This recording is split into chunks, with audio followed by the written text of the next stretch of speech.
Hello, I'm Adam from WhatCulture.com, and excuse the fanboying for just a second, but I've just met one of my heroes. Yes, I met up with the Olympic wrestling machine himself, Mr. Kurt Angle, to discuss his past, present, and wrestling future. Take it away, me. Kurt, thanks so much for joining us, man. I really appreciate it. First of all, how are you doing health-wise? I'm good. I'm 100% right now. I feel really good.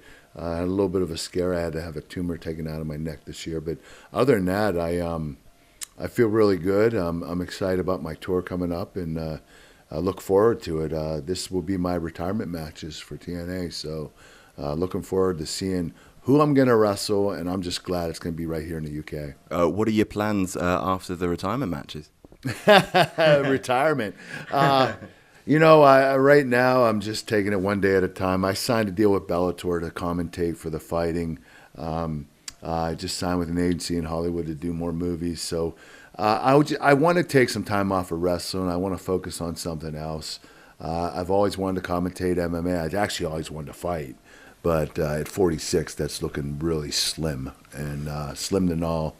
But love commentating. I'm going to do that and see where it takes me as far as the movies in Hollywood, and maybe a year after that, I'll decide to come back to wrestling. Just don't know if I'm going to stay in TNA or go somewhere else. I mean, obviously, you played an MMA fighter in Warrior. Was there a point in your career where you could have gone into that and you had to choose between professional wrestling and MMA? Yeah, well, what happened was I was first approached by UFC. Unfortunately, back then in 1997, the money wasn't there. It was more of a, cockfighting. You were fighting for very little money. They offered me a 10-fight deal for $150,000. It's only $15,000 a fight. That for fighting, that's literally nothing. Sure. So I went with WWE, and I had an awesome career. And around 2003, UFC started making a lot of noise, and maybe even a year or two earlier. And I thought about it, and I even talked to Dana White on various occasions when I left WWE in 2006. We just couldn't come up with an agreement of when to start, and I didn't want to quit pro wrestling entirely, and that was one of the requirements. So it didn't happen. So I stuck with pro wrestling, and I don't regret it, but I could have had a great fighting career, but I decided to be a pro wrestler instead. Your career started with the WWE in 1999. A lot of people think a lot of people will assume you made your debut at Survivor Series, but actually your first in-ring thing was on Sunday Night Heat in March early that year. So did that lead to you signing a contract with WWE, or had that already been in place before you made that appearance? It just happened. I just signed, and that happened to be in my hometown. They asked me to come down and be in the crowd. It was just to get a feeler, to see how the crowd responded to me. It was nothing big. I did one move or something. A lot of people, I don't even consider it a debut, but it was nice. I went down and met the guys that just signed for the company, and knew that it wasn't going to take that long before I got in that ring, and it wasn't. It was literally 7 months, yeah. And I was moving and jiving, and I'd say within my debut in Survivor Series, 11 months later, I was champion, so it didn't take long. Going from the amateur wrestling to the professional wrestling, what were the big challenges there? Because you did it really fast. Yeah, if you want to be a pro wrestler, the last thing you want to do is be an amateur wrestler first. Fortunately, we've had some that have success. Brock Lesnar, Shelton Benjamin, Charlie Haas. Now there's Dolph Ziggler.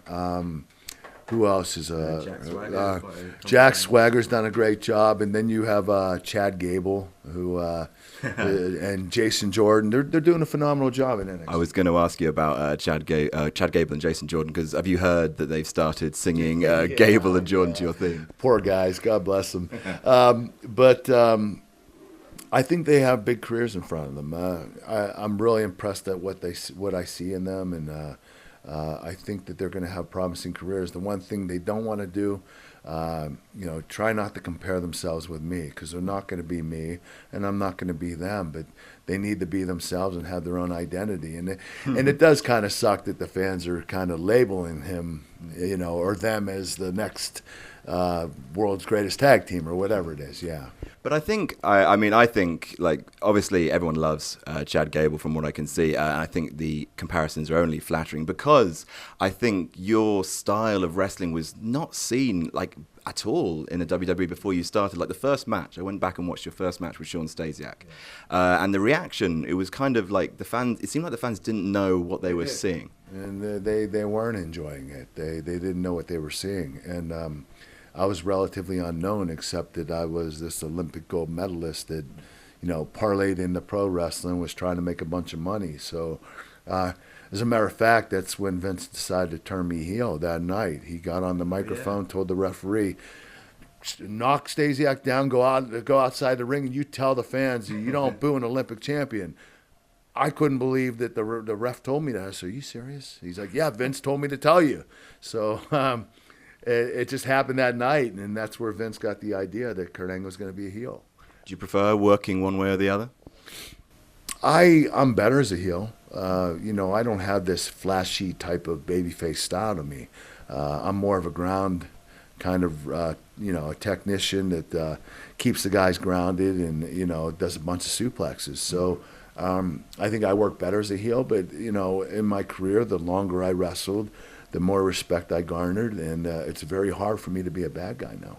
That's all for part 1. Check back later for parts 2 and 3. In the meantime, subscribe to What Culture Wrestling for more videos, news, and features. I'm Adam from WhatCulture.com, and I'll see you soon.